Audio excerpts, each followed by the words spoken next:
I mix what I like, what I like, what I like, what I like, what I like.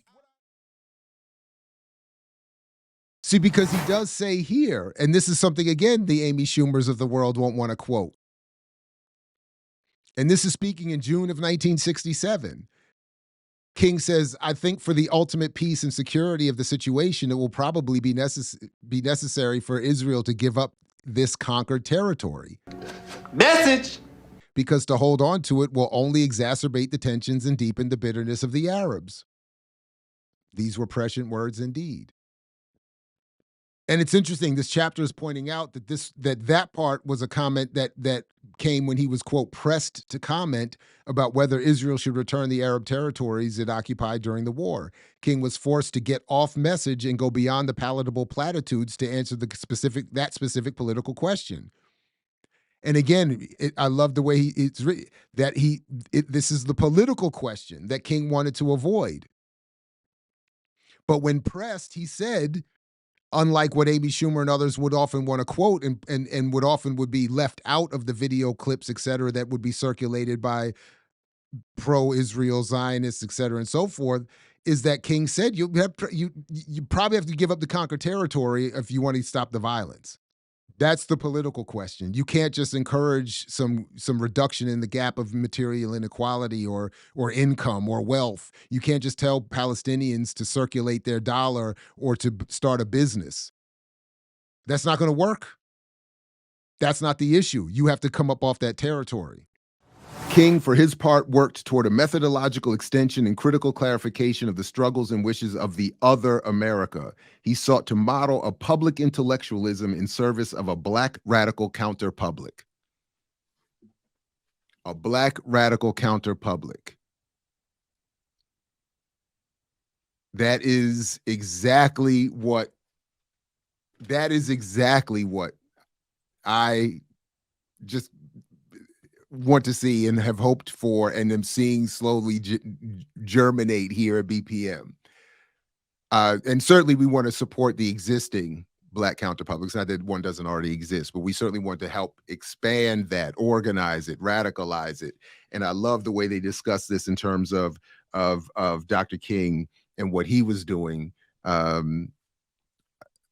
as well, which is, again, which will be something we come back to throughout, is something that is obviously not encouraged and certainly not something that we see often in the Black punditry space. The courteous top thought leader. Yeah, that's definitely going to be the theme. You'll see why more. It'll become more clear if it isn't already shortly. And I love what the authors here do with that. As they say here also, one reason to situate King within a tradition of modern critical theory, at least initially, is that King fashioned himself as a dialectical thinker and a Hegelian of sorts. As such, King was equipped to home in on the complex interrelationships that sustain the social, political, and economic order. He was able to see clearly the ways in which the two Americas are interdependent and condition one another. For us, the signal upshot of recovering King's indebtedness to the dialectical tradition is that it enriches appreciation of King's role as a critic of ideology. It enriches a sense for how King exposed the political motivations behind the ideas and values and structural logics that give legitimacy to the established order. Right here at the bottom of that same page, there is no question that King was, as Vincent Lloyd puts it, suspicious of the wisdom of the world ideology. He sought to expose and challenge the dominant ideas and values that obscure unequal social relations. And what I love to what they're building towards is, as we'll see, is this idea that, yeah, a lot of us are quick to say you can't have theory without practice, but we don't consider the opposite or the balance, that without theory, practice is insufficient. And as they argue here, as I interpret what they argue here, practice without theory is hopeless. but we'll see. But I just love how how especially after coming back to reread it once again, I can see the building toward that end. Because as they write here, continuing with Vincent Lloyd, and you all can let me know in the comments if what some of these I have to admit I have not read and not familiar with almost any of the what I'm hoping, I'm assuming are philosophers that or those engaged in dialectical thinking and work. But you all can let me know, what you think of them and how you think these authors have represented those folks. So definitely Put it in the comments. All right. But again, what Vincent Lloyd says here, King sought to expose and challenge the dominant ideas and values that obscure unequal social relations, what Lloyd calls mystification used by the powerful and wealthy to secure their own interests. And at the end of that paragraph, we fill out a more comprehensive picture of King's critical methodology by showing that his dialectical emphasis on tension and conflict, trained focus, and social relations that are hidden or secreted away rather, not only by the wisdom of the world, not only by the biased or distorted claims of ideological consciousness, but also by the very nature of commercial society. King's critical theory pushes beyond the epistemic to the terrain of the ontological, to a critical confrontation with what Robinson has called the actual being of racial capitalism. So again, as I asked Peter Hudson, last year or whenever we had our interview about his fascinating work on racial capitalism, the origins and history of that term, going back into Zania, Southern Africa, and the struggle there. I would like to learn more about why racial capitalism as a phrase is preferred to colonialism, colonization, or perhaps some other and I don't know why exactly. I think I just have some sort of issue with racial capitalism as a phrase. I don't know. I just prefer colonialism, or I don't know why we need to. I don't know. Although again, after having that discussion and reading a little bit of Hudson's work, belatedly learning that it has origins that are older than we give it credit for, or that predate even Cedric Robinson. I don't know why. I don't know. So maybe that solves it. Maybe because it is as old as a theoretical approach as internal colonialism or struggle, or maybe not as. I don't know. I don't know. It's I don't know. It's just something I keep coming back to. But what I really appreciate what they're doing here is that, as they set up, and we'll get to in a moment, is that King was looking to understand the relationship dialectically, as I understand it, and I'm maybe have that incomplete here, the relationship between ideas and the material, not only how they manifest materially, but how the material conditions create those ideas in the first place, and why they make reference, and we'll come back to this issue of the very nature of a commercial society. Throughout the chapter, we draw on the 1968 iteration of King's Other America speech in order to broach and work through several themes relevant to our discussion.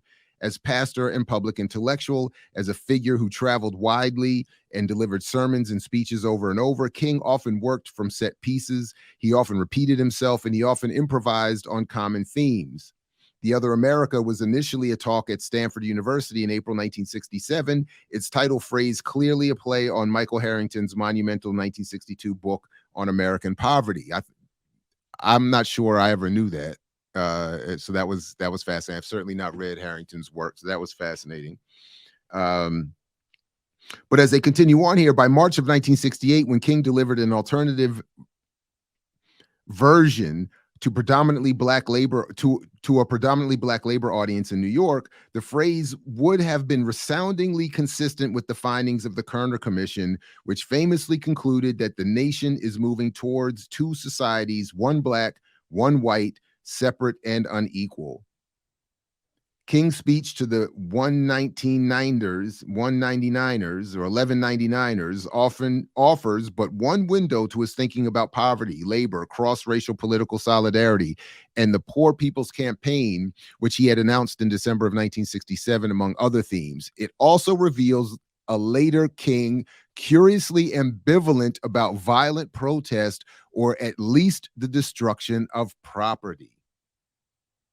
In other words, correct me if I'm wrong, the text is in front of you, but you can certainly get the full book to read for yourself. But when King was speaking to a black audience, he had a very different, not a very different, but a nuanced, a different emphasis than when he had one, as they talk about, delivered in conversation with working people, rather than at the Stanford crowd. That helps us, as they say, to grapple most generatively with the methodological question. In the face of deep inequality and inequity, in the face of racial worlds that appear all too separate and unequal, how did King and how do we orient and sustain the critical imagination? I think that's an important point, as King is often misrepresented politically and symbolically, and even by black capitalists routinely, as someone who supports black business and black capitalism as a solution and so on and so forth. King not only did not do that, but King went as they say here, went so far as to say that he was curiously ambivalent about violent protest or at least the destruction of property. Kind of reminded me of what Kwame Ture said about this whole thing about don't tell black people not to tear up their neighborhood. They're not destroying property they own. They don't own that property. And that sounds a lot like what they're saying about, similar to what was suggested here about King in his varying discussions or references to the other America that we have out here. Now, did just want to pull up here quickly my own work. I'll put the link if you want to read the whole thing, and it's in the show notes. But in my own work on the Kerner Commission, and I did include some of what Dr. King and the SCLC had said in response. So I just wanted to share that a little bit here. On April 2nd, 1968, Dr. King and the leader. And so again, remember the Kerner Commission. And again, this article that I've written here goes through the whole history. There's other sources, and I include in the video interviews about it as well. So there's the links that I'll provide have a lot more about this that you can check out on at your convenience. But part of what the Kerner Commission was arguing was that there needed to be was that Lyndon B.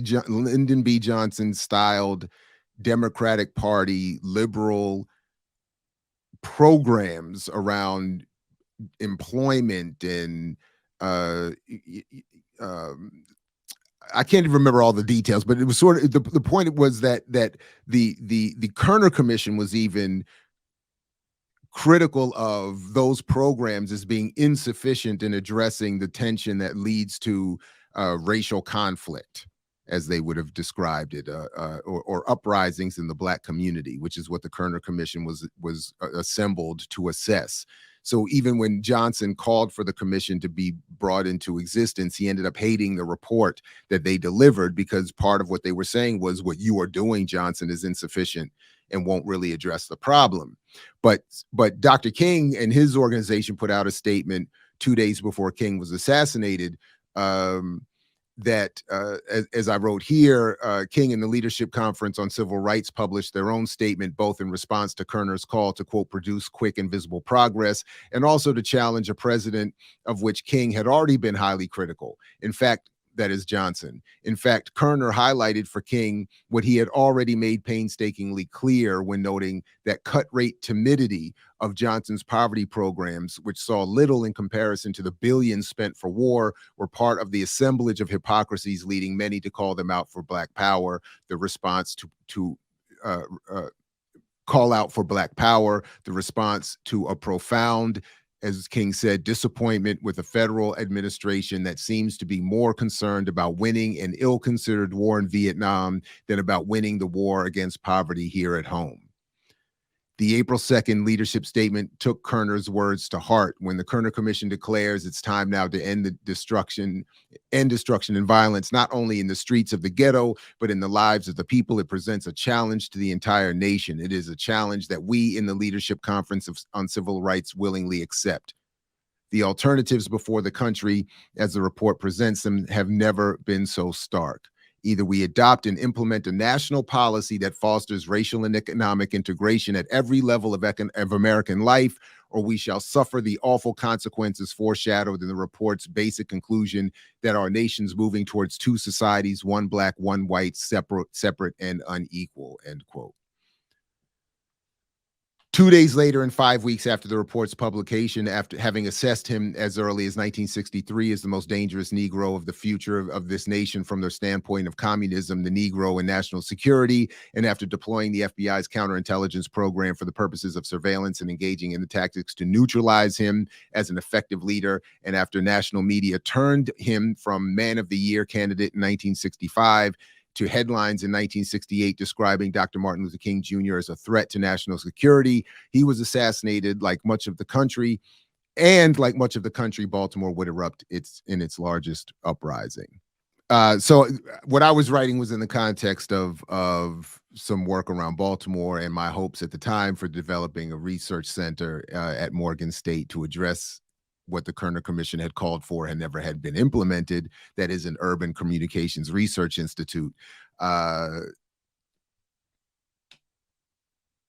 We'll save the story of that project for the Not a Different World HBCU project that I'm working on. And if you are interested in participating in, go to imixwhatilike.org. All right, but that said, the point is that Dr. King was himself critical of the Kerner Commission. The Kerner Commission was, as brought up here, used to, it made a reference to the two separate, to two societies, one Black, one white, separate and unequal. The other America, the part of what induced King to talk about the other America and lead him to be seen here by the authors we're discussing here. And I would add myself to that list of those recognizing King as a far more radical critical thinker than he's given credit for. By the way, I thought this was also interesting. This little part here about how Dr. King, in talking to that union, the 1199ers, I'm not sure if I'm saying that right, but it says here, on several occasions, King engaged the membership of the United Healthcare Workers East, the predominantly African-American and Puerto Rican local in New York City, which at one point King identified as his favorite labor union. And in my book, I wrote soda, just putting that out there. I'll just leave that there. But moving right along, most recently, again, because I get these alerts, I was alerted to this, buying power phrase was brought up again in this lecture by Maggie Anderson. And I know many are familiar with Maggie Anderson and her husband because of the, Our Black Year book, where they talked about spending a year buying only from Black-owned businesses.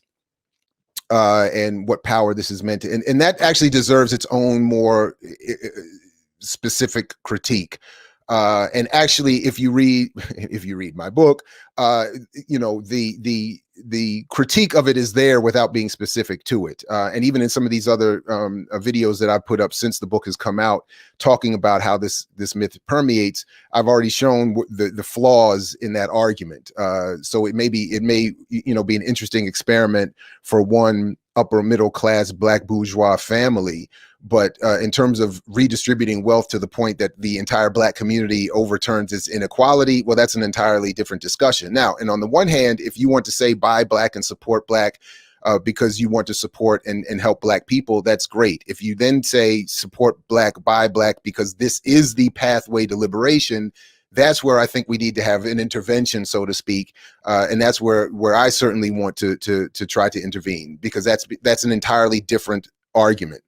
And it's entirely false. Now, the specific point here, and this is where Dr. King gets brought in, because of course she's giving the Dr. King lecture, annual commemorative lecture at Emory University, her alma mater. I did watch some of it, and then I read even more of the script and more about it. And this is where I found what is both this contradictory moment of the very revealing piece that it even hurts more to say that I had already seen and made note of, but did not end up in my book for however many, whatever reasons. And it's kind of frustrating because this would have been so helpful, but we'll at least get to it here. Good gracious. This is why you got to work in teams, really, because some of us are just not these individual heavy hitters that can get everything right when we work by ourselves so much. But anyway, that's a whole other thing.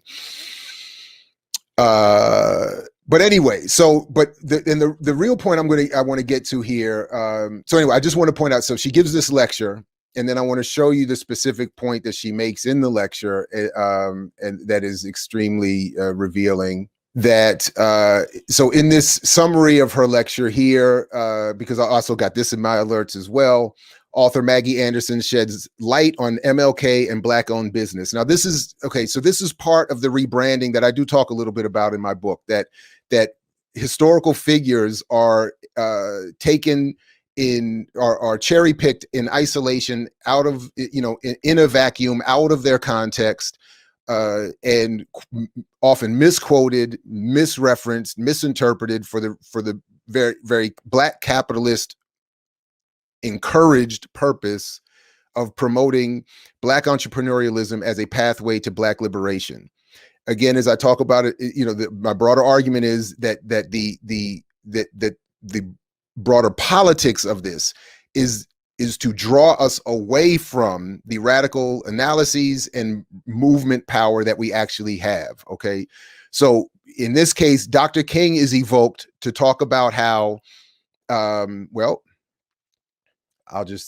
just go to where, as she says, let's see. As she says, Anderson added that people didn't hear King say buy black because he didn't have to.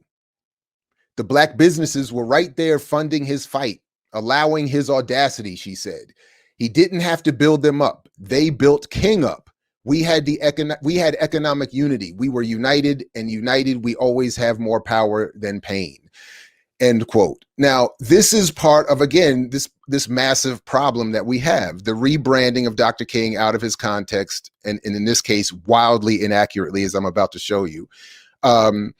But for the purposes of trying to rebrand the struggle as if it was somehow black entrepreneurs and businesses that were funding and driving the civil rights movement, and not something that King would aggressively come back to critique himself. Now, please, go back if you don't, want to see many other things. Please go back and check the video I did last month, specifically about Dr. King and his rebranding, where I go through some of the in more detail. And I'll link to it here in the description for this one, but where I go in more detail to and show you the rebranding in the press and how, as he became more overtly radical and critical of the black bourgeoisie and white liberals and black capitalism and capitalism in general, he became more distanced and marginalized from the civil rights struggle, from the mainstream press, and ultimately from the state, who was happy to promote his being a threat to national security repeatedly, which of course paves the way for him to be assassinated and have that assassination rebranded as something almost cartoonish and unrecognizable. But that's a whole other obviously discussion as well. Anyway, but you can go back to the video for some of that. But here my point would only be, and as I'll show you what I have just been, for whatever reasons, neglecting to reintroduce or into newer work or newer presentations and discussions of this, is is again how this is entirely an intentional misrepresentation. I have to think, well, let me not say I don't know that it's intentional, but it is a misrepresentation, a misinterpretation of Dr. King. And it is meant to feed the bias of Black business and entrepreneurialism being the pathway. By the way, in that lecture, Maggie Anderson goes on to talk about Du Bois in the same context as well. Again, rebranding the most radical anti-capitalist critics of some of the more prominently known, at least, anti-capitalist Black critics in the modern era as people who supported Black business and entrepreneurialism and capitalism as a pathway to liberation. And it's really frustrating and never mind inaccurate. So again, she's saying he never said. Again, remember, we didn't hear she's saying, and I want to just read that again because to properly set up what I want to show you. She's saying again, people didn't hear King say buy Black because he didn't have to, because those businesses were already right there funding his fight, allowing his audacity. Okay, that's deep. It wasn't the movement. It wasn't even, the community or the church or the broader struggles or anything else. It wasn't the other organizations, the other elements of the struggle. It wasn't anything else. It was Black businesses allowing his audacity. But she says, again, he did not say, we didn't hear King say buy Black because he didn't have to, she says. Well, in fact, he did say buy Black. And he said it right here in his last full-length book, Where Do We Go From Here, Chaos or Community? Where he says, however much we pool our resources, Dr. King wrote, and buy Black, this cannot create the multiplicity of new jobs and provide the number of low-cost houses that will lift the Negro out of the economic depression caused by centuries of deprivation. Neither can our resources supply quality integrated education. All of this requires billions of dollars, which only an alliance of liberal labor civil rights forces can stimulate. In short, the Negro's problem cannot be solved unless the whole of American society takes a new turn toward greater economic justice, end quote. You don't need a smug, I told you so from me. And smug it would be, because tell you I most certainly did. There's so much demonstration I feel like getting into right now that would be inappropriate. But that's I mean, if that's not checkmate, enough already. Okay. So again, you don't have to agree with him. You don't have to agree with me, but I think it has to stop that this representation that business and buying Black is a solution. And certainly if you want to argue that buying Black is a solution, you would have to explain how Dr. King was wrong rather than rebrand him and literally claim that he didn't say buy Black because he didn't have to, when in fact he did say buy Black. And I'm going to read it again, because what he said about buying Black was, however much we pool our resources and buy Black, this cannot create the multiplicity of new jobs and provide the number of low-cost houses that will lift the Negro out of the economic depression caused by centuries of deprivation. Neither can our resources supply quality integrated education. All of this requires billions of dollars, which only an alliance of liberal labor civil rights forces can stimulate. In short, the Negro's problem cannot be solved unless the whole of American society takes a new turn towards greater economic justice. Biography is an offshoot of narrative history. It is narrative history for the most part for the masses, okay? It's narrative history about great men, great women, etc., that attempt to explain the historical moment or a historical moment from the point of view of one person, right? So by its very nature, it's an interesting part of history because it fragments history into this one particular story, which we could argue is by itself a distortion, right? Because people are connected and society interacts with human beings in very complex ways. And biographers are giving an account from this one particular perspective, right? Now, I love narrative biography. Love it, love it, love it, love it, love it. But I love good narrative biography. All right. So let me go to my notes on biography and see if I can hit some things quickly before we go to the second part of this 15 minutes. Now, since biography is part of narrative history, biographers do a lot of work. If they choose to do what is called a quote unquote definitive biography, which we're going to get into. But they also can decide, because it's narrative history and it's kind of like the bastard child of narrative history, they can decide to kind of do what they want, kind of tell the expanded story that they want, right? Now, narrative history and its subset biography, the writers are normally either historians or journalists. Now, there's a major difference between how a historian writes a biography and writes narrative history and the way a journalist does. And Jonathan Eeg is a journalist, and that's very important to remember in terms of what we're about to discuss. The way a historian writes a biography is a historian looks at a person's life, finds all the people who interact and intersect with that life, goes and does all the primary source research, meaning they go to all the paper collections of everybody this person's interacted with. Like they literally find every piece of paper that interacts with his or her, the subject, his or her. They do all the background research of the towns and the cities they live in. If they're FBI files, they go through all the FBI files of a person, right? A historian is trying to create biography as a legitimate work of narrative history, right? So that's how a historian approaches it. A journalist approaches it as little more than a magazine assignment in which they read everything about the person, and they both narrative historians and journalists do interviews, right? So they do a lot of interviews, and they kind of construct this story, and they may include some footnotes, they may do some research, but they're not doing the kind of massive research that a trained narrative historian does, right? So you get these two kind of portraits. You get a scholarly portrait that puts the person at its best in historical context, and then you get the journalistic profile that gives you a narrative about the person. Okay, so I hope that makes sense. So that's pretty much the discussion of biography, but there's one thing I want to add.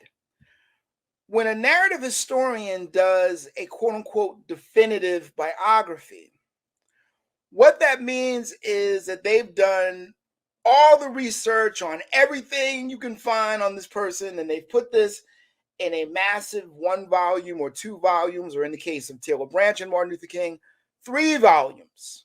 Right? So then what happens after you publish the quote unquote definitive biography? Does that mean that that's the last word on the person? No, we know that, because there are all sorts of political books and other books that go beyond the quote unquote definitive biography. But we also know that things come out, papers come out, research comes out that the quote unquote definitive biography doesn't have. And so what happens then, right? Does the person who does the definitive biography go back and do another version of the biography with all the new research? No, they don't do that. What happens is somebody else picks up the torch and either decides to do another definitive biography and include all of this research, or just emphasize the new research and use the new research to tell a quote unquote new story about the subject. Now, that's what Jonathan Eeg did. So I wanted to point that out. Now, let me check and make sure that, oh, here's some other things about biography. Okay, good. In theory, biographies are supposed to be about significance, not an exercise in hero worship. But most biographers are not going to spend years writing about people they dislike. But there are examples of that. I mean, Arnold Rampersad, one of the top Black biographers in the country, he wrote a scathing biography of Ralph Ellison. I mean, if Ralph Ellison wasn't such an asshole, I'd have felt bad for him reading this book on Ralph Ellison, because Rampersad did not leave any negative thing that Ellison did out. Every negative thing he found, he used. And it was a clear, point of view, but it was also a very clear portrait of the man. Like, he wasn't the greatest guy in the world. And so Rampersad had no problem taking him down using the biography method and using the historical method. Now, I'm a geek, so I'm going to talk about Abraham Rison's biography on Stan Lee, which is called True Believer. Oh my God. Reisman found every negative thing Stan Lee did, and Stan Lee did a lot of negative things in terms of how he treated Jack Kirby and Steve Ditko, and basically what he was like as a personality. And he decided to write a whole book saying that Stan Lee was nothing but a charlatan and a showman. I mean, it was just harsh stuff on Stan Lee, right? And another example that is the exception to this rule of people liking who they write about. I mean, basically, you wouldn't be surprised that this applies to any biography of Adolf Hitler, right? Okay. But with those exceptions aside, writers, whether they're narrative historians or whether they're journalists who spend years studying about a person, you get the implicit bias within that task, right?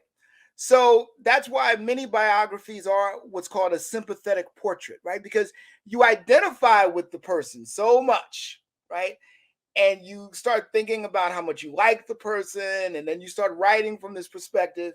And that's why a lot of these biographies of people we would be very critical of are very sympathetic, right?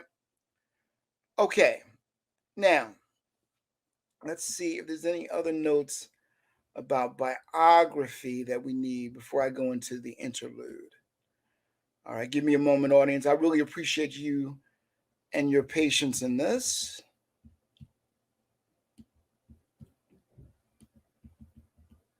Okay, I think I'm done with that first part. So now let me go to the second part. This is kind of an interlude before we get to the analysis of all the books, biographies that have been written on King since his death. So, a very simple interlude. And again, this is very obvious to you, but it won't be obvious to the 15-year-old. So again, I appreciate your indulgence. The West is dominated by a very specific narrative.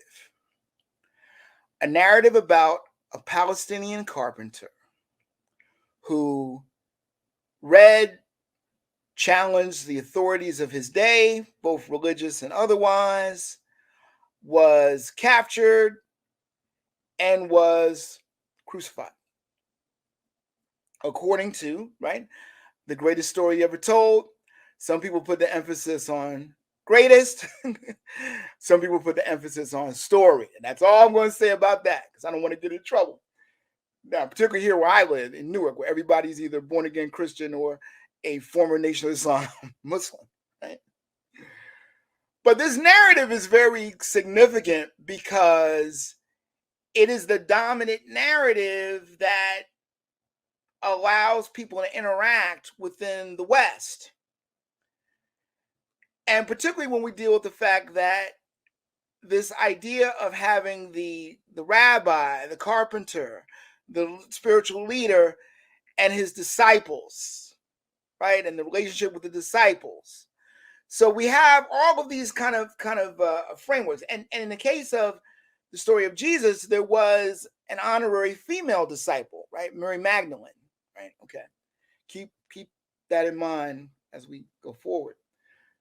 So this narrative influences a lot of people who, if they're writers, they're kind of artists and writers, love great stories, and to have great stories, as anybody who's done any reading of Joseph Campbell will tell you, requires a great hero. So writers are always looking for heroes. Always looking for heroes. And if we're talking about American publishing, commercial publishing, and by commercial publishing I mean both narratives for the masses and for textbooks, etc., it is natural to gravitate toward a heroic story, particularly of one man, right? Who, by the very nature of his activity, recreates the world. All right? So when we add that to the idea that the biographers are sympathetic to the topic, we then get something that borderlines worship. Now, in terms of the American construct, the three figures that I think biographers are most obsessed with are the carpenter, Abraham Lincoln, and Martin Luther King. Because these three people recreate the world, right? You split the world in half.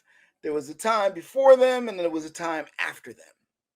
And the time after them is so much better than the time before them. And so this becomes a kind of a subconscious quest, if that makes sense. Now, do I have any proof on that? Well, let's see. I've learned how to use ChatGPT, and I'm very, very afraid of ChatGPT, let me say. But according to ChatGPT, to give you some proof here, there are at least 15,000 books written about Abraham Lincoln. ChatGPT couldn't give me exact numbers for Jesus, but they said there were thousands of books written specifically about Jesus, right? And the only person that is kind of like in third place, if we're talking about this biography list or books about a certain person, you wouldn't be surprised to know that the third person is admittedly the greatest writer in the English language, and that's William Shakespeare. All right. So now you have an idea of the structure of historical narrative and biography, and you have an idea of how the biographer thinks in terms of the American construct. And we can mostly say American, 20th century construct. So when the biographer is looking for heroes, they're looking for heroes that they can identify with. Now, Mahatma Gandhi, with all his faults, I mean, he didn't become a pan-Africanist until much later in life. We know early in life he was a racist, right? I'm a Gandhian, and I fully admit that. Gandhi is too alien for the white male biographer, right? He's another guy in another country with a whole nother culture. I mean, to do a serious biography on him, you'd have to learn Hindi and all these other languages, and you have to learn about this culture. And white males, unless they feel like doing that, they don't really want to do all of that, right? So it's easier to find somebody close at home with a very historic narrative and tie that narrative into the larger Western narrative. So now let me get to the third part of what I wanted to say, and then I'm going to go into Ing, and then Dr. Ball and I will talk, and I'll use many notes as I can during our conversation. So now we get to books about Martin Luther King. All right. There are 4 King biographers. If we're talking about biography, not books about King, biography, books that attempt to construct his life using historical resources and interviews, historical sources and resources and interviews. So let me go through all the biographies very quickly and give you my one sentence analysis of all of them, and then I'll get to my basic comments on Ng, and then Dr. Ball and I will go back and forth. The first biography written by about Martin Luther King since his death was done by David Levering Lewis. It was called King, A Critical Biography. Lewis was a young guy then. By the way, Dr. Ball, he was at Morgan State, by the way. If you get the original hardcover, you will see in the back jacket a picture of him in a dashiki and in an afro, and it says he's at Morgan State. And so Lewis does this kind of middle-class portrait, this black middle-class portrait. He's not very impressed with King's intellectualism, by the way, you know. So he does this kind of first draft, kind of outlining the life and from a very kind of black middle-class bourgeois perspective. So he does that. It's a good book. I mean, they're all good books for what they do, And that's the important part here. Then we get Stephen B. Oates, Let the Trumpet Sound, The Life of Martin Luther King Jr. That was published in 1982. Oates is a Southern historian, a Southern biographer, and to him, King is the completion of the American South, the recreation of the United States after the Civil War.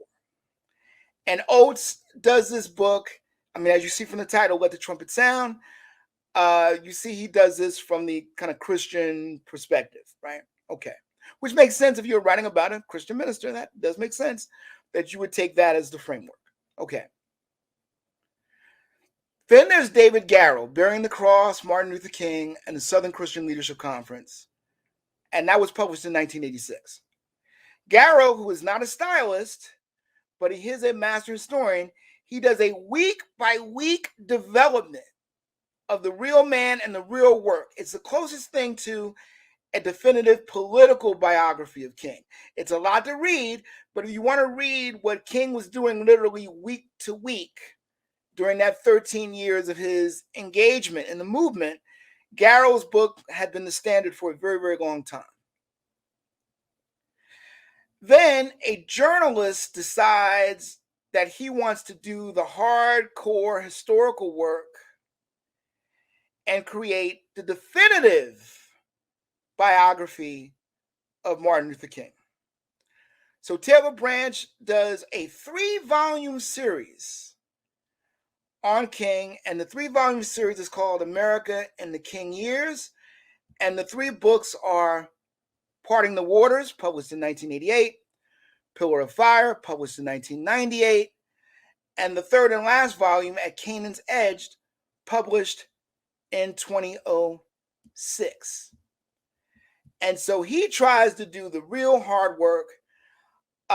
Taylor Branch, he's gotten a lot of criticism for this series because he basically never met an anecdote he didn't like. And so if people just lied to him and told him all these stories, he would just take it and use it. Like, he used all the historical research, but he also used basically every story he was told. And he did not vet the stories to see whether they were true or not.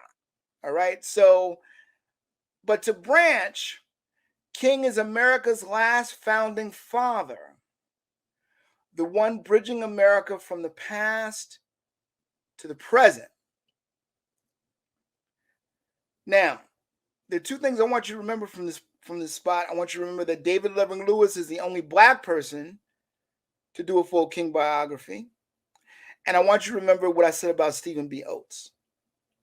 So, with a definitive biography done, what's there left to do?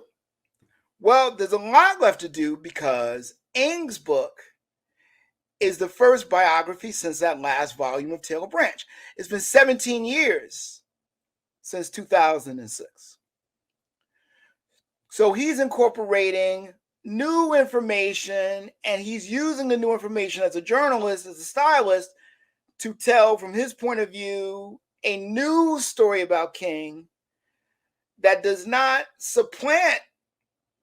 replace any of the other books, but gives you like the new version, the new simple Wikipedia type version using this new research. All right. So, having said all of that, let me do a quick 1-2 minutes about what I think of Ng, and then Dr. Ball and I can go back and forth on it. What is Martin Luther King to Jonathan Ng? Well, very simply, he takes King and goes full force and basically portrays him as America's Jesus. And he's so clear on that, he puts in the acknowledgments. The acknowledgments starts with a story of him talking to Dick Gregory. And Dick Gregory asks him, what's the difference between Martin Luther King and Jesus Christ? And Jonathan Ing says, I don't know. Dick Gregory says, we have no documentation that Jesus Christ actually lived. But we have all this film, all this audio, all this writing on Martin Luther King. And that's the difference. And he takes that and he creates an entire book out of that. Get your Vernon philosophies together and let's check the trailer. I don't think you can understand who Dr. Martin Luther King Jr. was and his legacy without understanding the legacy of Malcolm X. It was very interesting to see them side by side, but in different places. They had the same objectives. They had the same goals. Their approach is just a little different. They're just reaching people that the other miss. There's a preconception they were both against each other. Over time, they really become people who influence the other. It's as though they're speaking to each other throughout history. I understand. We made it last.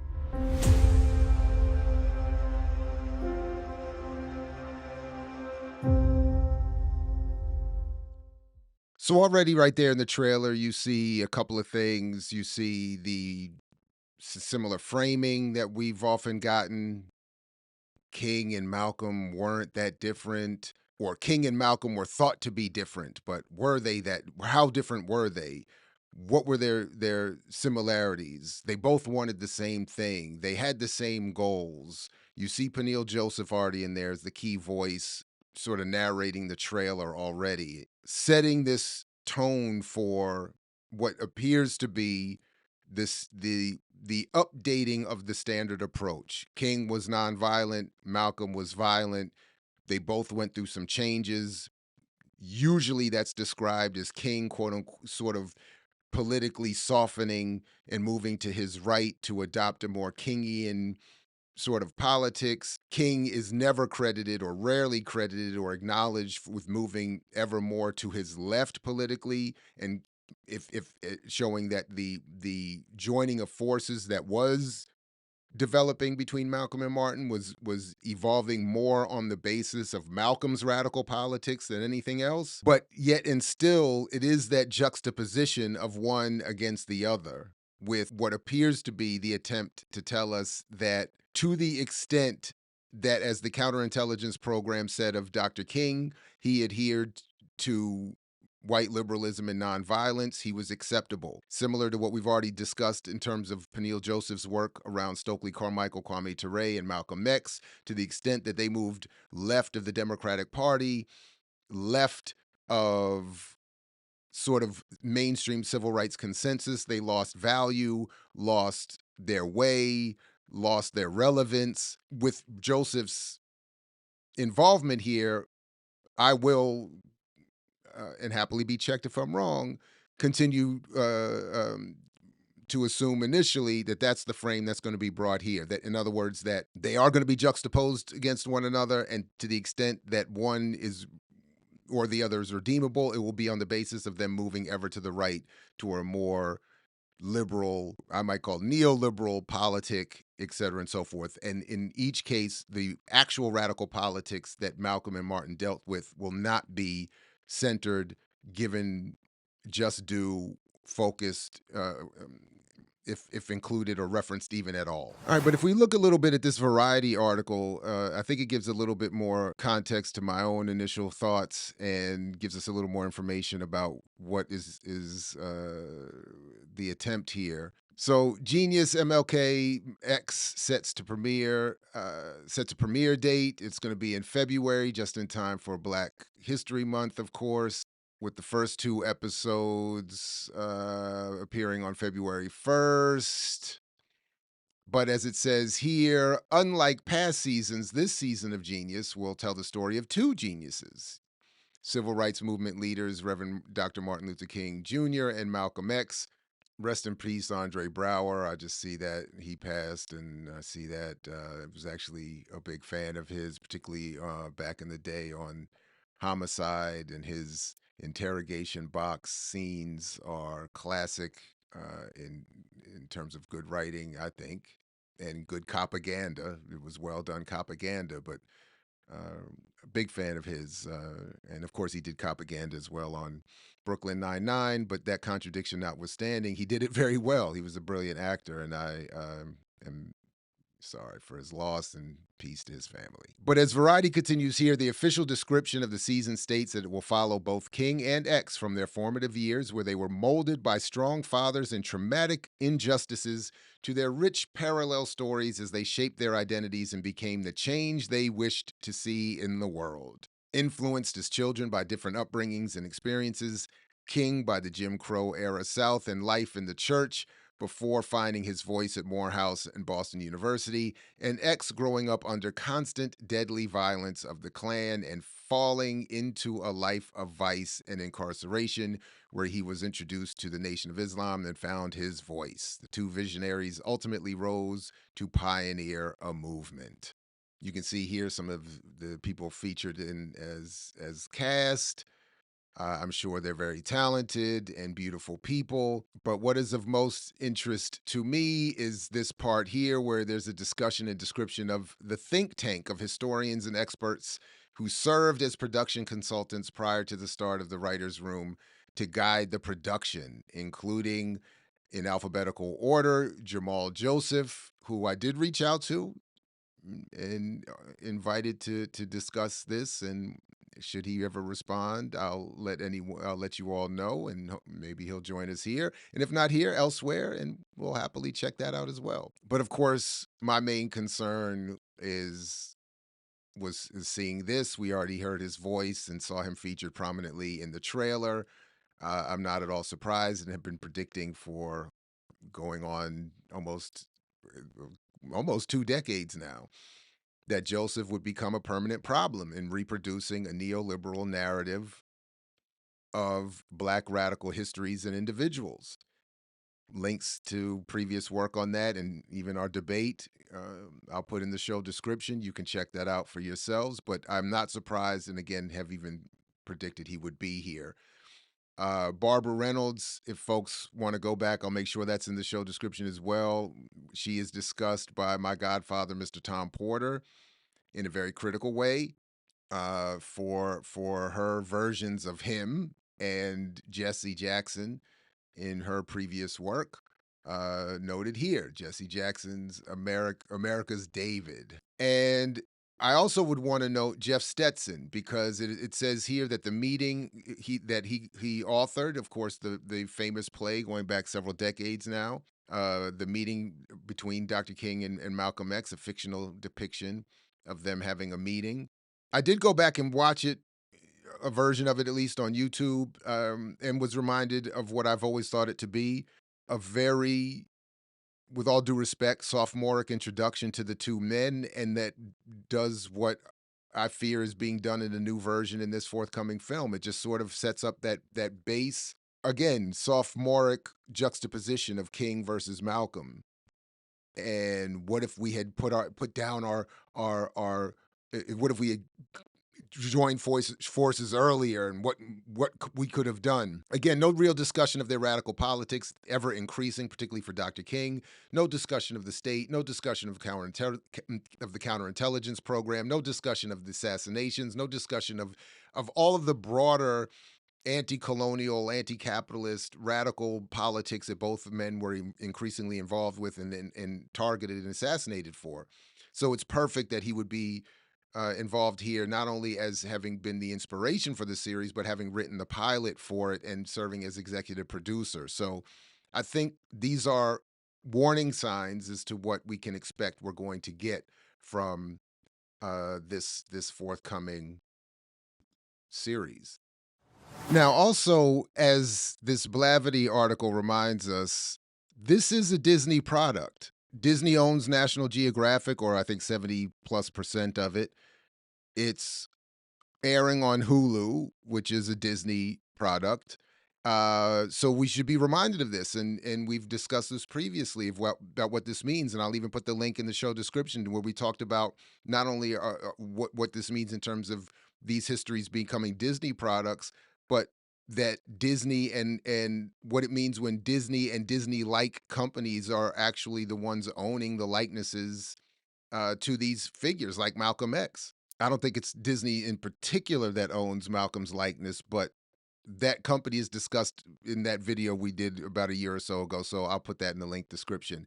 The point being, these histories, these images, these likenesses, these windows to our past are not controlled by us. They're not owned by us. They're not designed with a frame for us to access these histories and people for any for the purposes that those people themselves had, and for us to pick up the radical traditions that they represented and to advance them. That's not why they exist. They exist to do quite the opposite.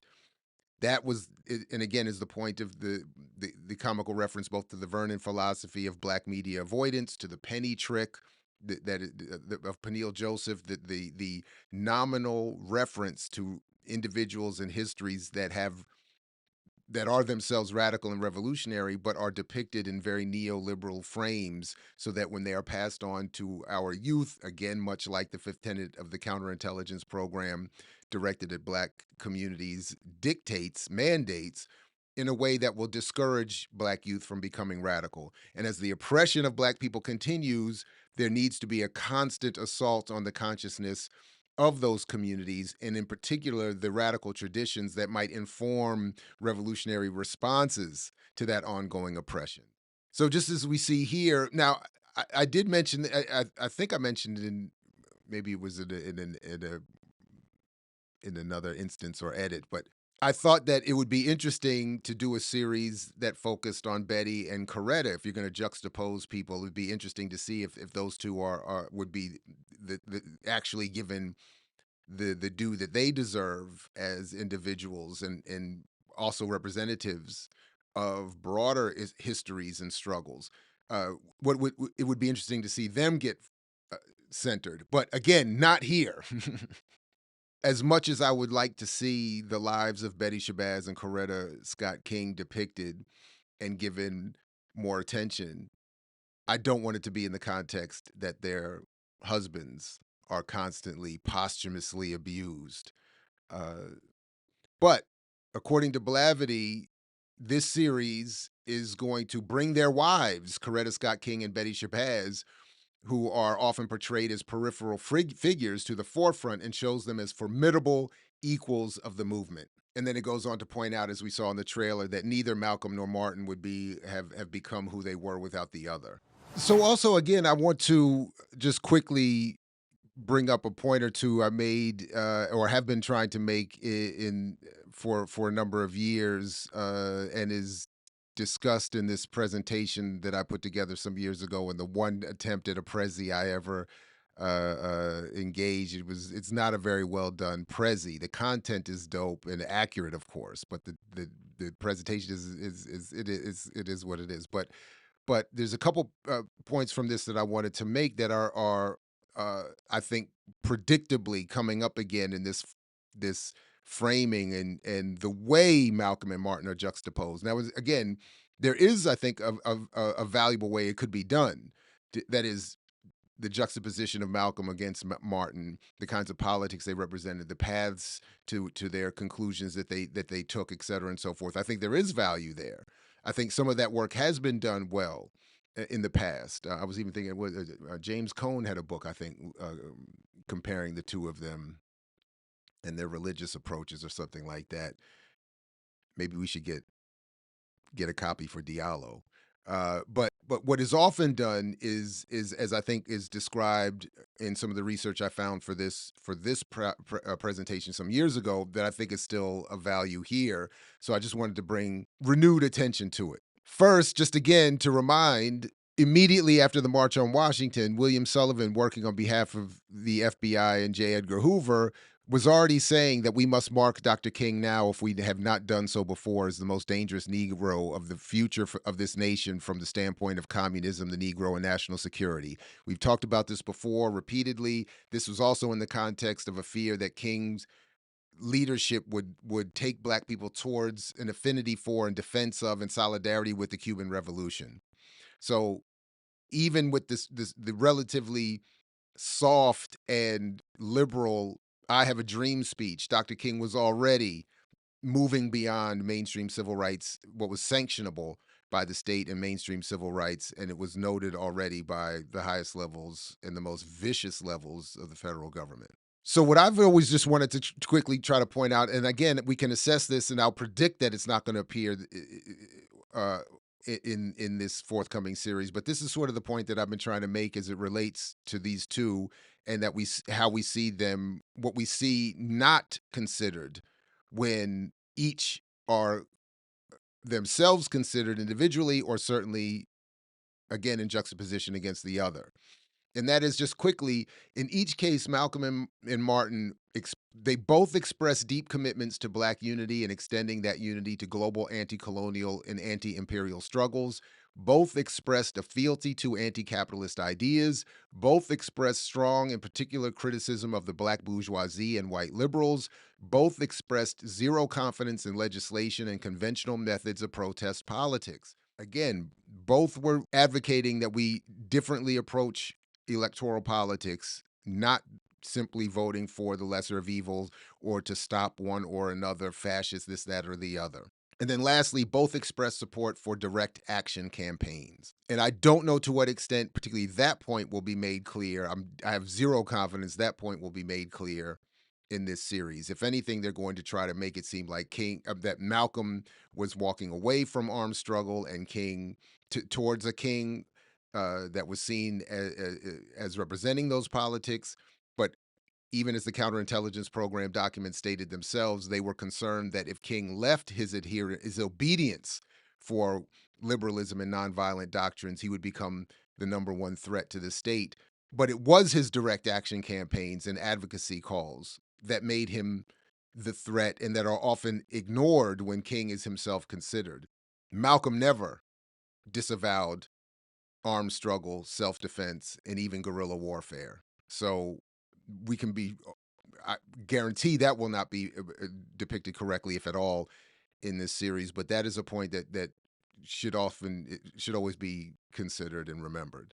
Now, specifically, the argument of Powell and Amundsen is something I still think is vitally important when we understand, when we try to understand how King and X both were politically in their lives, but how they're depicted posthumously. And as they wrote, the media created an image of Malcolm X as a violent, power-hungry extremist who was primarily interested in harming the white population in the United States. And that's why Wendy Wolf, the Viking Press publisher and editor for Manning Marable's A Life of Reinvention, expressed that fear of Malcolm and what he represented to her community of white liberals.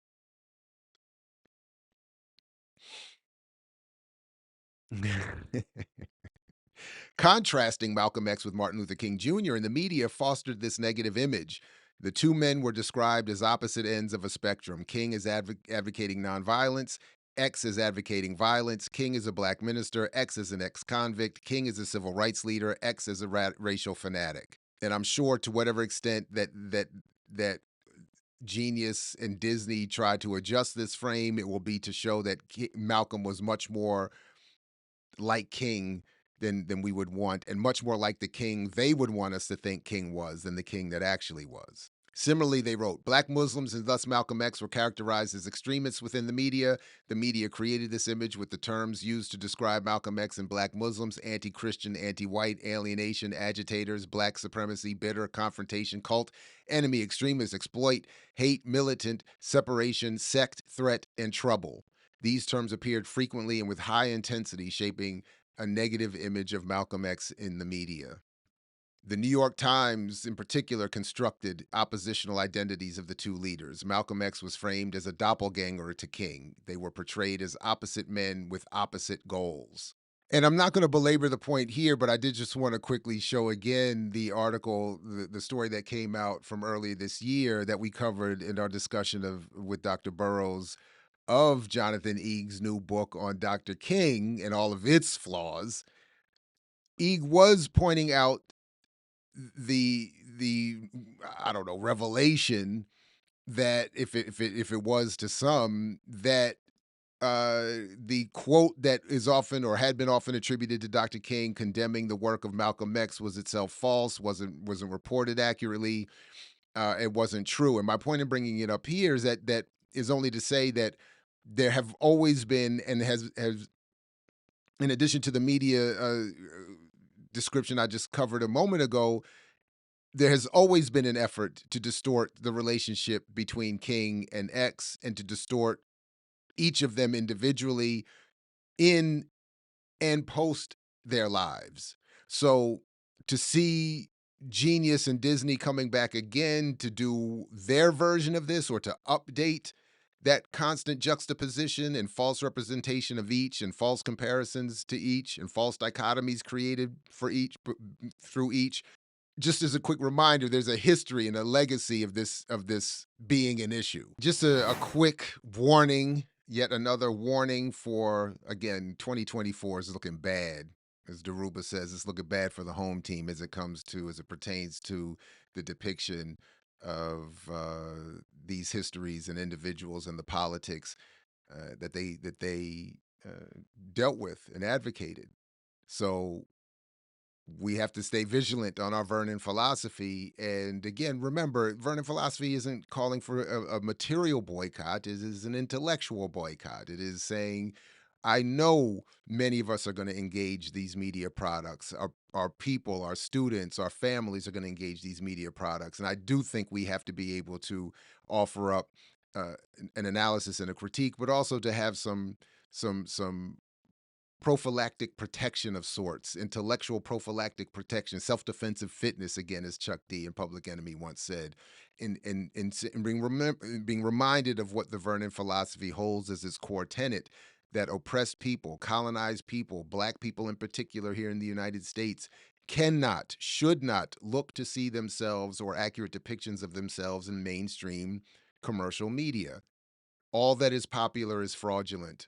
All that is popular is a false claim and representation, or worse, is a conscious attempt at psychological warfare against the people in the subjects it claims to represent. So as I've talked about before, I've been in a slow motion read of this book with several others, just slow motion reading, Prophet of Discontent, Martin Luther King Jr., and the Critique of Racial Capitalism by Andrew Douglas and Jared Loggins. And they have a chapter in here titled Showdown for Nonviolence on Black Radicalism and the Anti-Political. And I won't claim that I have a full mastery of all that they're saying philosophically. I don't claim that at all. So I hope others will read it. And at some point, maybe we'll even get them on. We were in touch at one point, and probably my fault, lost some touch. But nonetheless, I think there between that and the posthumously published essay from Dr. King, Showdown for Nonviolence, from which the book chapter gets its title and focus,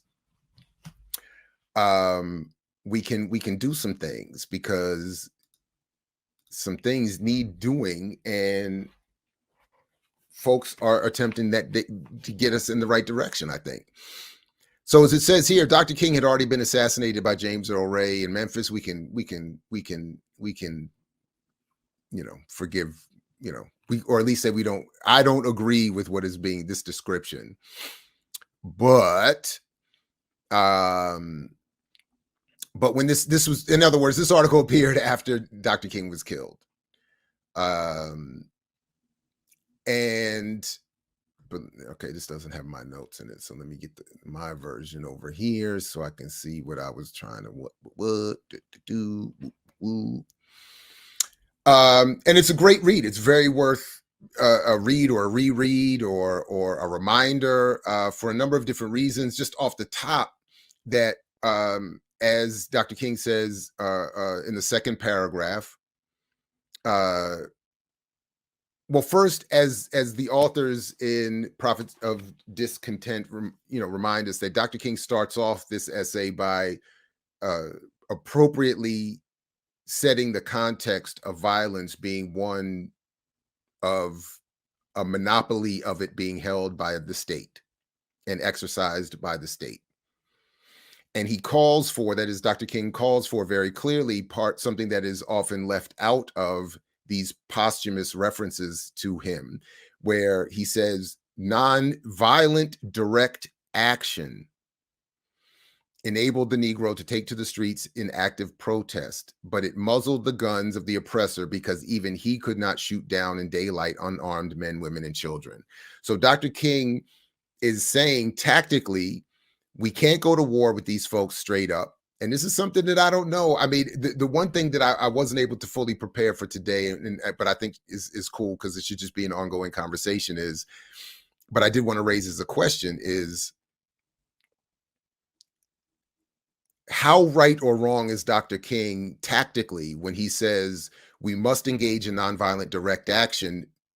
Not so much as his emphasis on some moral, philosophical, religious-based, ethical, whatever, but tactically because the military might of the U.S. can't be defeated by direct confrontation is his point.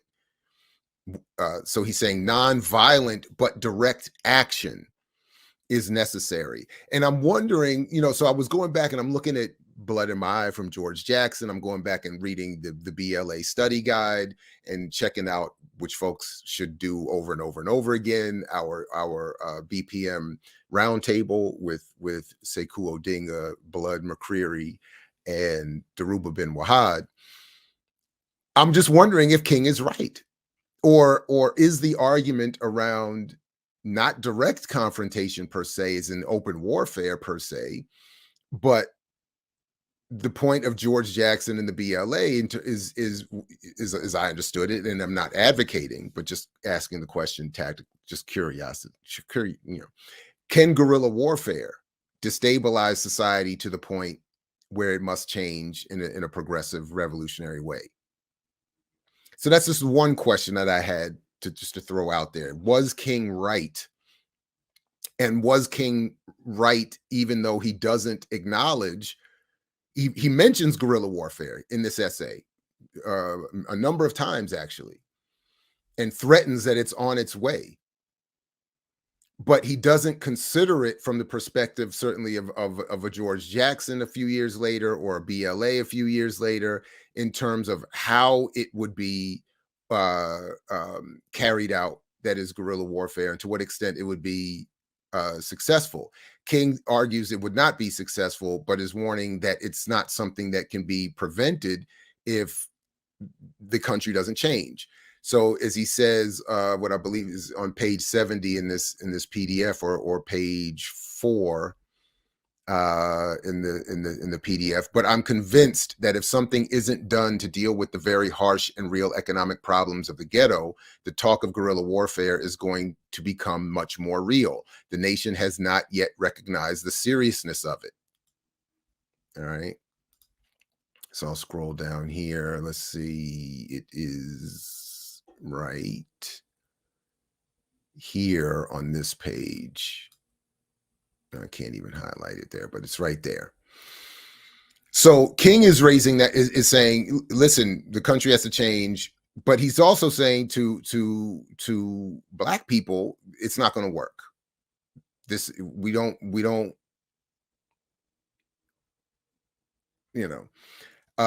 he says earlier, but I'm frank enough to admit that if our nonviolent campaign doesn't generate some progress, people are just going to engage in more violent activity, and the discussion of guerrilla warfare will be more extensive. So King is hearing things. He's listening to the people. He's been in Chicago and heard the northern versions and seen the northern versions of the struggle, has seen where the limitations of his previous efforts, but his response is not cowardice, and it is not to do nothing, and it is not simply to be nonviolent. It is to be engaged in nonviolent direct action. And in this essay, he talks about, that is, King talks about the development of thousands strong permanent encampments that will go on and on until change is developed. We've selected 15 areas, 10 cities, and 5 rural districts from which we have recruited our initial cadre. Interesting, I think he's using that language. Was King always using that language? He's talking guerrilla warfare, cadre. We will have 200 poor people from each area. That would be about 3,000 to get out the protests going and set the pattern. They are important, particularly in terms of maintaining nonviolence. They are being trained in this discipline now. So he's calling for a protracted national struggle that destabilizes and puts pressure on Congress to enact what he says is an economic bill of rights that would guarantee a job to all and a guaranteed income. But these writers have done an excellent job because let's point out how they start the book, Dr. Ball, before I get to my notes. See, I didn't know this part. That's why I had to deal with the sheet over my head that you pulled off over, my head. I really appreciate it. Andy Young starts talking some bullshit in the beginning. Remember the beginning of the book there at Belafonte's house? He starts talking some bullshit, and King interrupts him and says, Andy, you're a capitalist. I'm not. But that's... I'm not. And that's deep. That's deep. I never read that before. Never heard that before.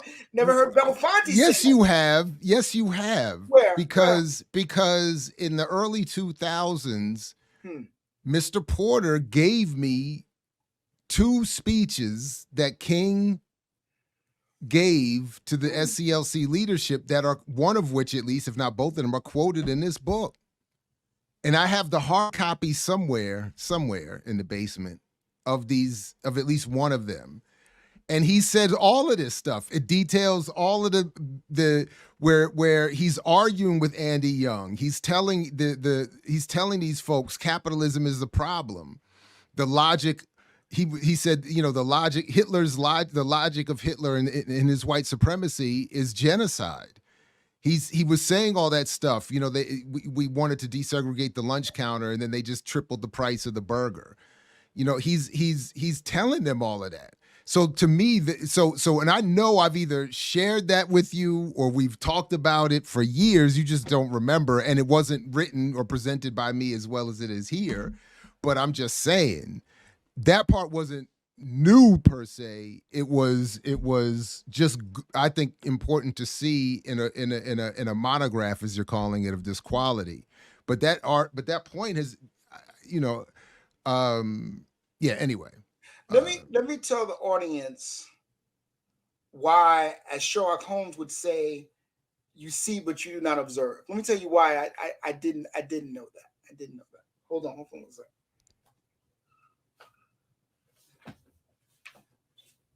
See this book, audience? It's called A Testament of Hope. The Essential Writings and Speeches from Martin Luther King. I met the Black minister who wrote this book, who edited this book back in 1986, 1987. I thought in my ignorance, in my sheet, that because I read the biographies and because I read this book, that I thought I knew most of the major speeches. But our leader has mentioned that there are 2 speeches that we are not normally dealing with. And they have nothing to do with street sweepers, right? They have nothing to do with street sweepers. Street sweepers. Exactly. No, one of the speeches is called, and I think this is what Dr. Ball is remembering. He does this speech called The Other America. Yeah. And that is the speech where he goes, according to our authors here, that's where he goes into, the economic exploitation and capitalism, etc. Now, I bought this book again, only for the purpose to compare it to Profit and Discontent.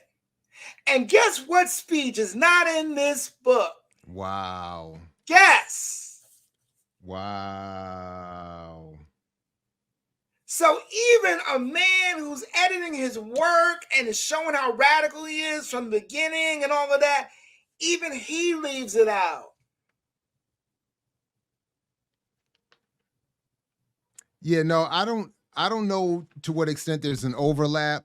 Sure. And it's been a while since I found those documents, but they were, as I remember them, during SCLC's leadership retreats in summers of 66 and 67. Mm. King gives these, if not speeches, state whatever they were. Sure. And so if the other America is a composite or a version or the exact speech, I don't remember, but but that was the crux of it. And they're not off, and so I'm the exact opposite. I'm like, I read Where Do We Go From Here? I read those two speeches, and I'm like, I'm good. I don't, Right. I don't, and then I got this, and I'm like, I'm really good now. Right. But I think that so that's why I'm interested in what you're saying is the shortcomings of this book, because I do recognize in talking to you in learning from you all these years, there's a lot to and then reading Garrow as it pertains to Obama, at least, and a little bit of Taylor Branch as it pertains to King. There's value to it. I get the point. I just always want that. I just want that raw, uncut message, that analysis. But they anyway. So, well, again, go ahead. Critique is almost in quotes. That's why I'm gonna get there. We'll talk about it, because again, there's nothing to disprove in Prophet of Discontent. I do have a couple of things that I'm going to get to, but I want to finish out some basic things on King. Yeah, go ahead. Into this, since we have the time. At some point, although we are 90 minutes in already, and I told y'all what was going to be. Saying. Did I tell y'all what was going to happen? Okay, yeah. Right. Go ahead. Look, my battery's running out. My cord's over here, so I might have to hold on with the visual. Go to my bed, and I might be just like on my bed talking to you. Oh my God! Because I'm only on page 2 of 6 pages of notes. So I told you. I wrote notes till I got tired. I told you. All right. So let me go through some more, because again, I'm sorry, I'm on page 1. Oh wow. Okay. Well, we'll go faster. So, okay. King, in terms of his construction, in terms of even what he says about his intellectual constructions, King never made attempts to find scientific conclusions, but he did make fact-based, societal-based faith acts. Now, why do I point that out? Why was King successful when others were not successful? Well, labor leaders and people like that were not successful.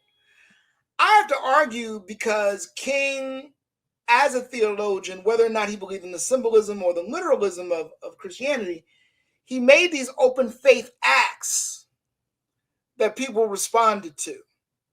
I'll give you 2 examples of many. I'm in Chicago. He literally went to City Hall and pounded his own version of the theses, of Martin Luther, right? A symbolic act, but he's talking about the poor, poverty, etc., right?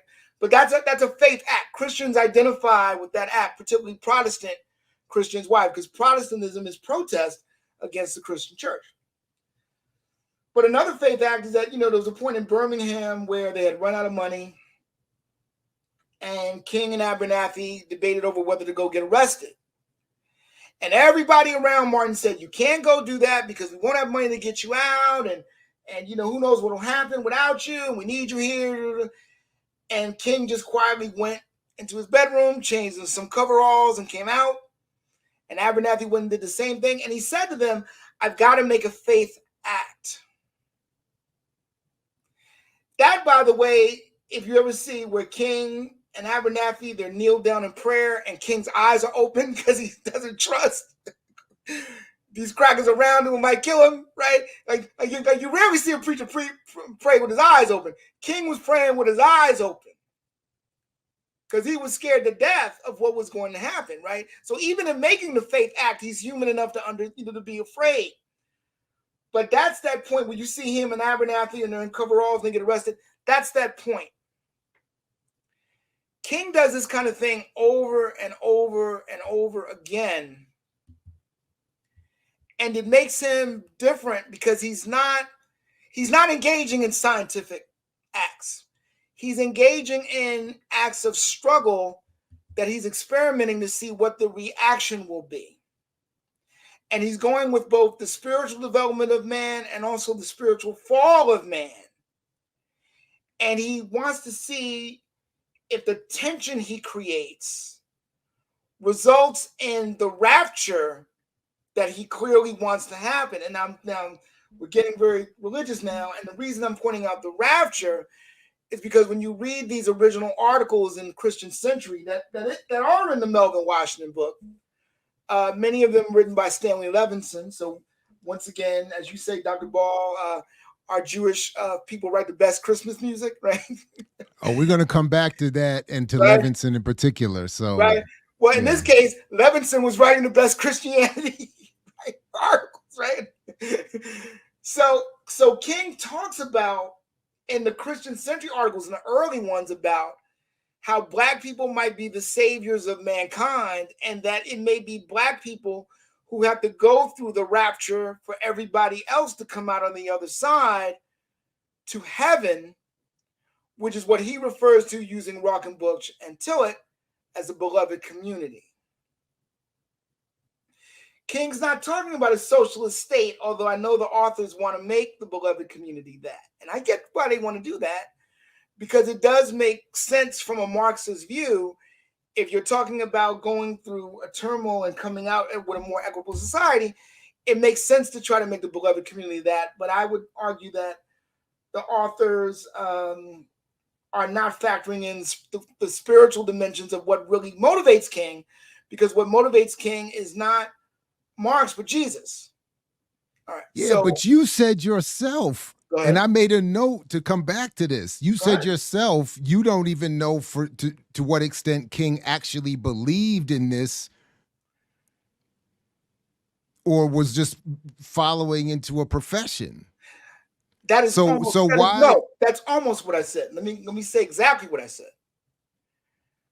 I don't know whether he believes in Christianity symbolically or whether he believes in it literally. Now, if a Christian believes in Christianity literally, they are literally following all the precepts of Christianity.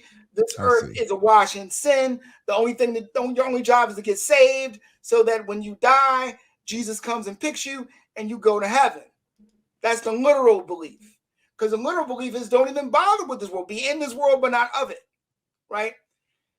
King is saying symbolically that, okay, the teachings of Jesus have relevance here, and maybe it's here where we go through the rapture. So, so when King's talking about the turmoil, he's not talking about the 3 horses and all of this stuff that's in the book of Revelation. That's very, interesting, and theologians argue about whether this is symbolic or literal or whatever. He's saying, no, all of it is symbolic. All of the book of Revelations is symbolic. But we may be in the book of Revelations now. And to get to heaven, we may have to go through it and come out on the other side. And what's on the other side is the beloved community. Why? Because at that point, so much tension has happened and so much sin has been broken that people then have to reconcile with God for their sin, which is the whole purpose of this Christian witness. Let us remember, and I think it's very important to remember in the 21st century, there is a difference between observation and witness. We kind of conflate the two now, right?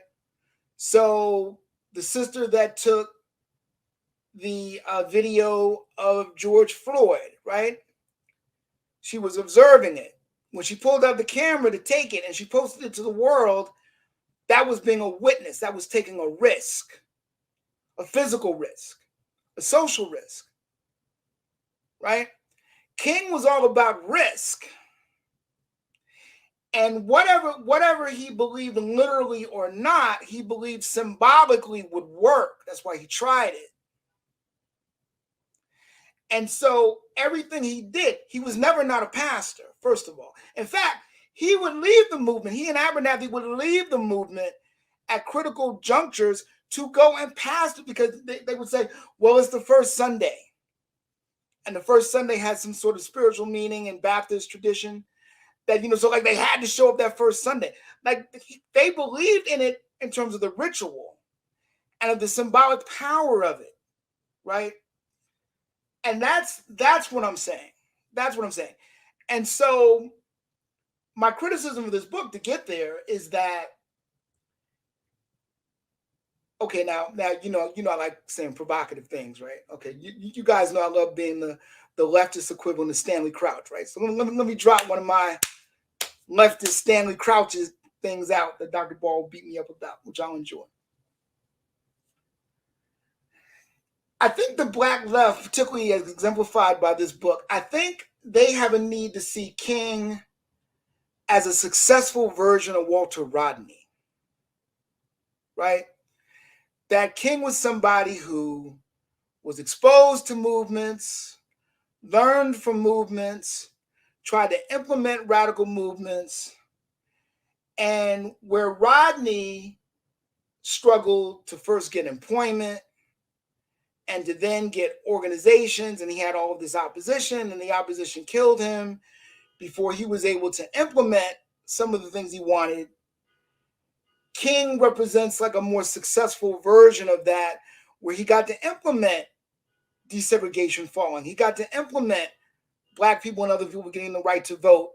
And then he was going for that final hat trick, which was now we've got to destroy this defense budget and give this defense budget to the poor.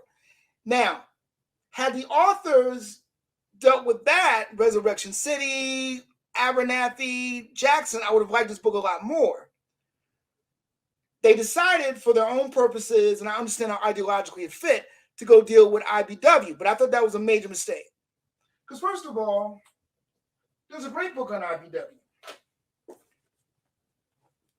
The Challenge of Blackness, the Institute of the Black World and Political Activism in the 1970s, written by Derek White. So we had an analysis of the IBW. What we needed was the authors, and I would say this to them if you let me talk to them.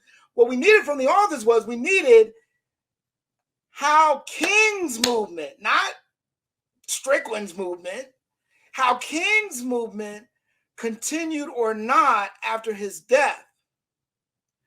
Resurrection City was literally the continuation of his work. There's no Resurrection City in this book. It's not even mentioned. There's no talk about how Abernathy steers SCLC rightly or wrongly. Abernathy's not even mentioned. There's no mention of Jesse and Jesse creating his own fiefdom off of King, which we have very controversial and complex views on, and which he's trying to deal with the King legacy by first being an adjunct to Abernathy and then breaking from Abernathy. Why? Because Jesse is siding with the Black capitalists in Chicago who say, what are you doing giving all that money to Abernathy? And that's the beginning of the Abernathy-King feud, Abernathy-Jackson feud, and established civil rights leaders Jackson feud that we see pop up in 1984 when Coretta Scott King openly endorses Mondale and the Black crowd boos Coretta Scott King. And Jesse's got to step in and say, no, wait. We don't do that here.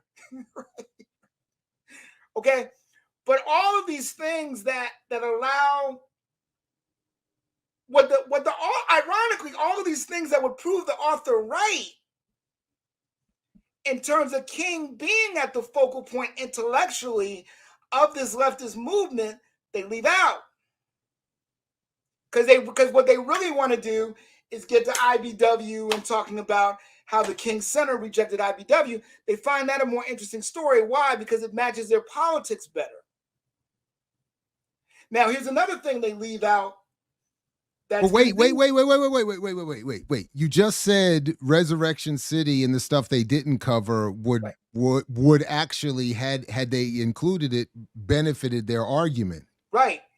So then why are you saying they only selected the iBW story to benefit their argument, as opposed to saying they, in other words, because you're making it sound like they picked what was convenient for them when in fact they had much more to choose from. They just didn't do enough. Because you're not saying the iBW analysis that they offer is wrong. It's just insufficient. No, I'm saying the iBW argument is more in lines of the Cedric Robinson and Marx and all of the things they really want to discuss. They don't want to discuss Resurrection City. They don't want to discuss what Abernathy and Jesse believe and what they try to implement. And they're not interested in that. They're more interested in the Black radical tradition. But what they're saying, but what they're saying in that last chapter is that the Institute of the Black World developed in 1970, right? Forgive me, I got to go plug my phone, so I'm gonna go off screen. But keep talking. All right. So let me mute you while you're moving everything. But what they're doing what I see them doing in the last chapter is saying that. Man, I even think, given if you know you have to write a shorter book, I think it's easier for them to make the point that they're making. Hold on one sec. Let me just see if I can.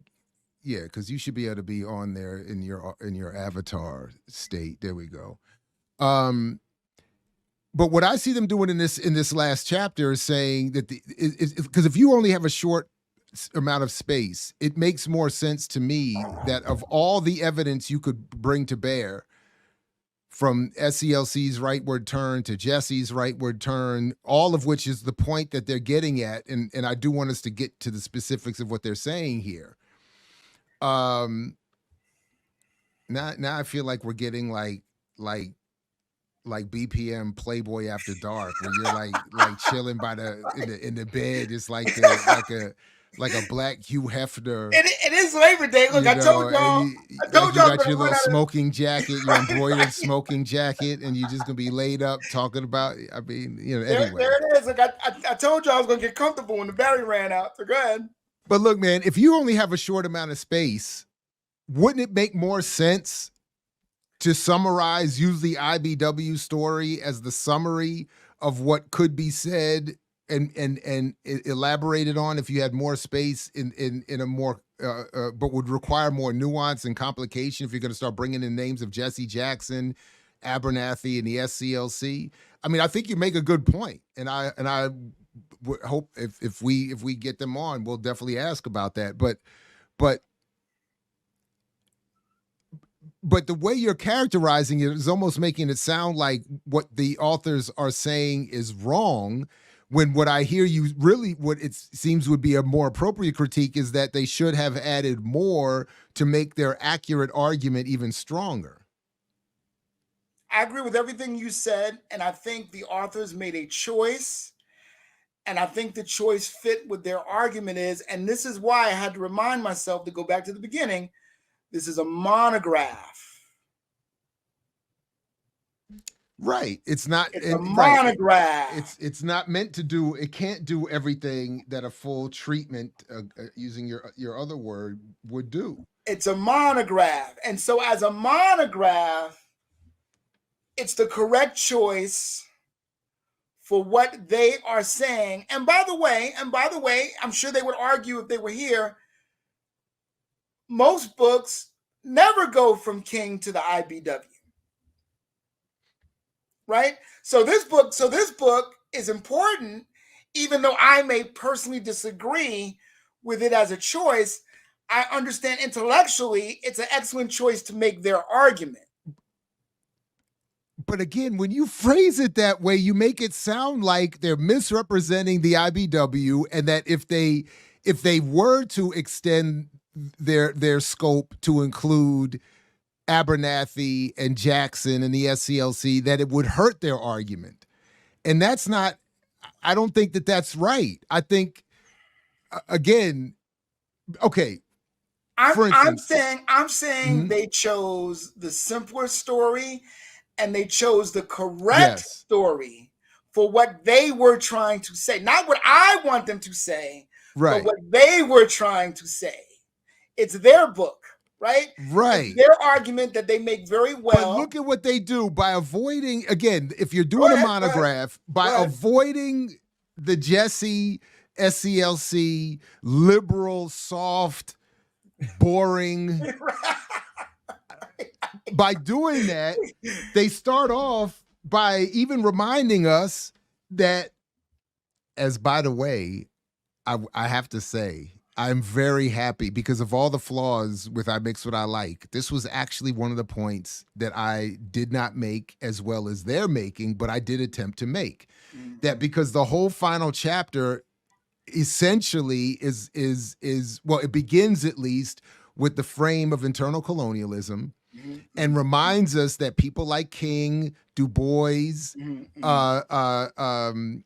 Kenneth Clark, and others not only were adherents to that perspective, but have had, in all of those cases, that perspective removed from their work or themselves later in their life, because they talk about Clark's later work, removing, making a liberalizing because of the liberal consensus that the authors talk about. To conform to the liberal consensus, either in life you had to walk away from that frame, or you had to be removed in death from that frame, be put to death for the frame, and then removed from the frame after death, right? Because that's the point. Because by avoiding Jesse and Abernathy, they get to talk about the iBW, internal colonialism, and then put King back in line, literally, with people like Walter Rodney, who becomes a member of the iBW, and puts him back in line with Du Bois and the radical Du Bois. And I actually thought it was interesting that this final chapter starts on Black Study. It's subtitled On Black Study, which is similar or very close to Josh Myers of Black Study, which is making the same point about the reclamation of the radicalism of these people. So my point is, I like what they did here. And then what they end up doing is showing how, whether it's the iBW itself or the King Center, which juxtaposed, they show how the liberal consensus funds what it wants, deprives what it doesn't want. Right. And the iBW collapses. The King Center still exists, but is a rebranding of what King was himself. Right. And then, as we will definitely have to ask Mr. Porter when he comes back, having been the head of the King Center at one point and having been in dialogue with people like Stanley Levinson and others that to the point you made earlier, there has been this whole thing of I don't want to say too much because I don't have the story right, and I want Porter to break it down. But there is this question of what is the relationship of various groups and people and politics to these Black radical efforts. And this whole thing, the joke we've often made off air about my own background, like sometimes my people do not have my people's best interests at heart. And it's like, we need to get, so I like that they did it that way. And then we don't have to spend time with what people think they know about Jesse, what people think they know about the famous names of Abernathy and the Southern Christian Leadership Conference and all of this. And we can stay focused on internal colonialism, the radical King, these other radical figures like Du Bois and Rodney, and then as they conclude the book, reminding us, as you did, that King was clear about racism, economic exploitation, and militarism that being all tied together. Exactly. And you can't get rid of one without the other. Exactly. And then the final sentence is, King's critique belongs to the tradition that shaped it, that carried on after his death, and that continues to reverberate within today's insurgent Black movements. And that's what I liked about how they ended the book, trying to remind, almost speaking to those movements today. you're being encouraged to get a version of Dr. King that isn't real. And if you get the real version of Dr. King, it will actually inspire and push those movements to be more radical and more militant than they are currently. And then that King was himself. And that's what I think is the real value of this book. Yeah, go ahead. And that's why when I say I critique this book, I'm almost doing it in quotes, because that's critique number one, right? Mm-hmm. Yeah, go ahead. Let me get to critique number two. And by the way, it connects with critique number one. Now, the book is called Prophet of Discontent, right? Okay. Now, with these public intellectual books, right? Race matters, all of that. There's this kind of double meaning, right? The double meaning of the opening phrase. Okay, right. So when I think about this book, I think that they're focusing on discontent, prophet of discontent, right? Whereas I think the emphasis should be on prophet of discontent. Now, why am I saying that? I'm saying that because you want to take us to church on a Monday. I'm sorry? Because you want to take us to church on a Monday. I take you to church on Monday. We're talking about a preacher. We're talking about a preacher who never stopped being a preacher for one day.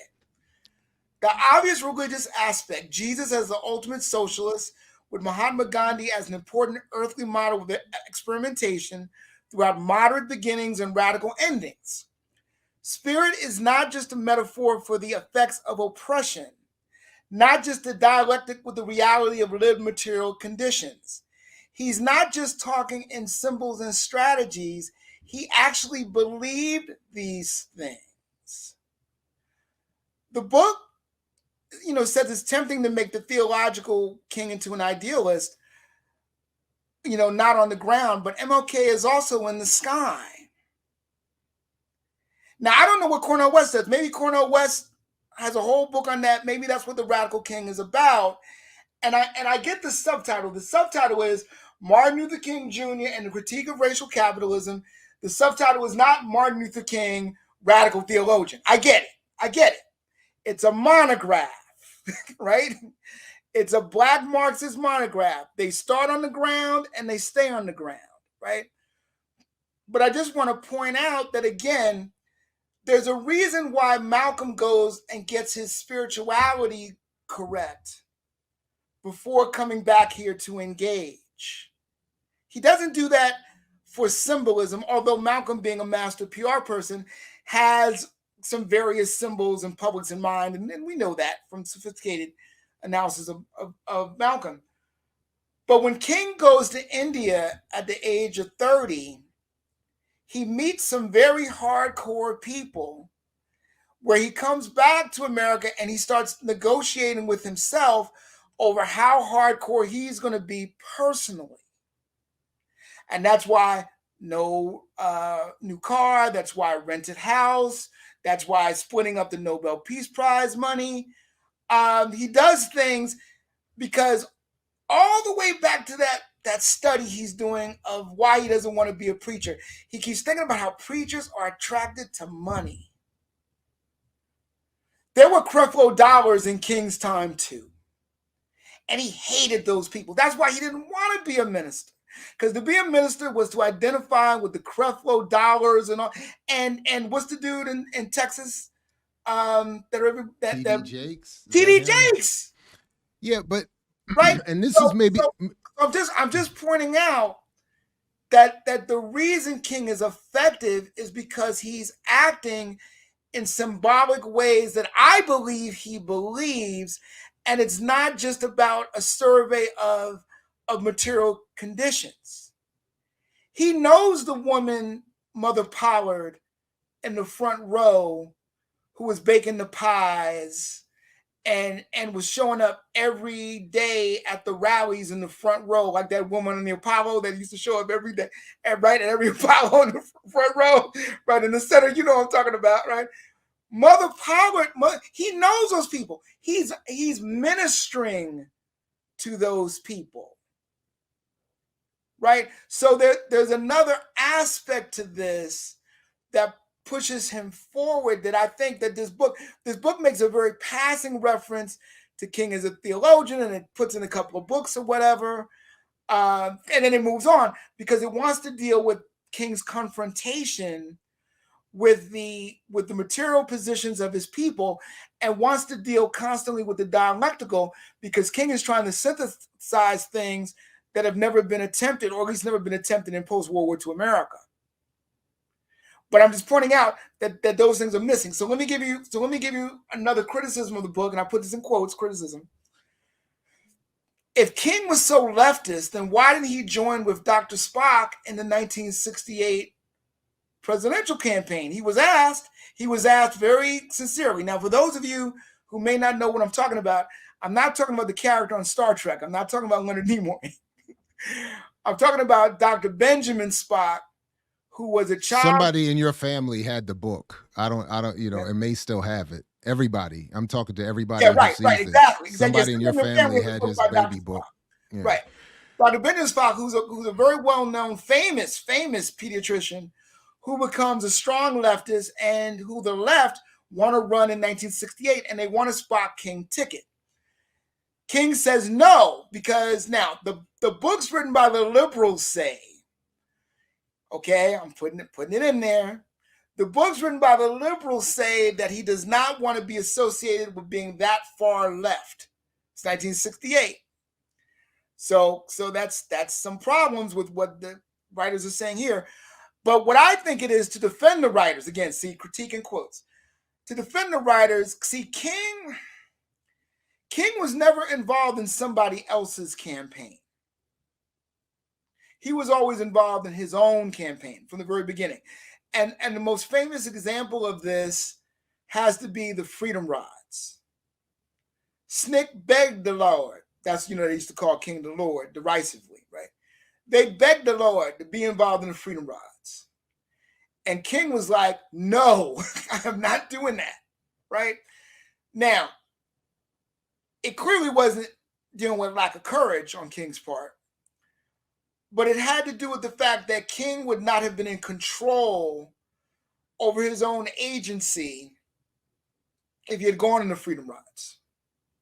He would have had to go along with Snick and what Snick was doing and how they were doing it and what the confrontation would be. King always controlled the confrontation. He understood the nature of the confrontation. He understood all of the variables of the confrontation. So I could see why he wouldn't want to be part of Dr. Spock's ticket, because then he's in control. Then somebody else is controlling his narrative, and King would not be able to do that. So I just wanted to point that out. And again, the fact that wasn't even mentioned again shows the idea that this is a monograph, and the authors are trying to make a very narrow point, which I respect, but I would have respected it, frankly, a little bit more had they at least done a line or a paragraph about that there were certain parts of the left he was not interested in. But I don't understand if the point of the book of the monograph is to make an argument about King's grappling with racial capitalism, as it's being called today. I don't understand why that campaign would have to be part of the discussion, because first of all, it suggests that a presidential campaign is itself more left than what he was doing. So I think you're making a good point about controlling his confrontation to the extent possible, but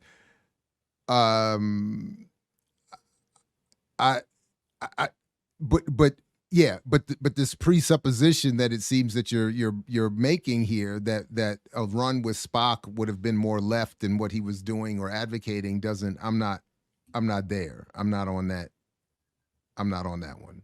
My argument is his engagement with that. If the authors had showed his engagement with that, we would have seen some sort of tension, political tension. And the author's book is about political tension, right? It's about him going past the civil rights leader into a new level of tension. So I would have liked to have seen him grapple with the larger questions of the larger white left, or back then as it was called, the new left, right? That's all I'm saying. Okay. All right, so let me see. Let me go through some other notes. Okay, I talked about I talked about the Vincent Harding turn at the end. I say here the book wants to be trapped in Cedric Robinson's Rubik's Cube. And I talk about, again, the failure to merge Black theology with the left movement. Could have been explained more, but you wanted to say something. Well, I'm just saying, what is the issue with Robinson's Rubik's Cube? Like, what is...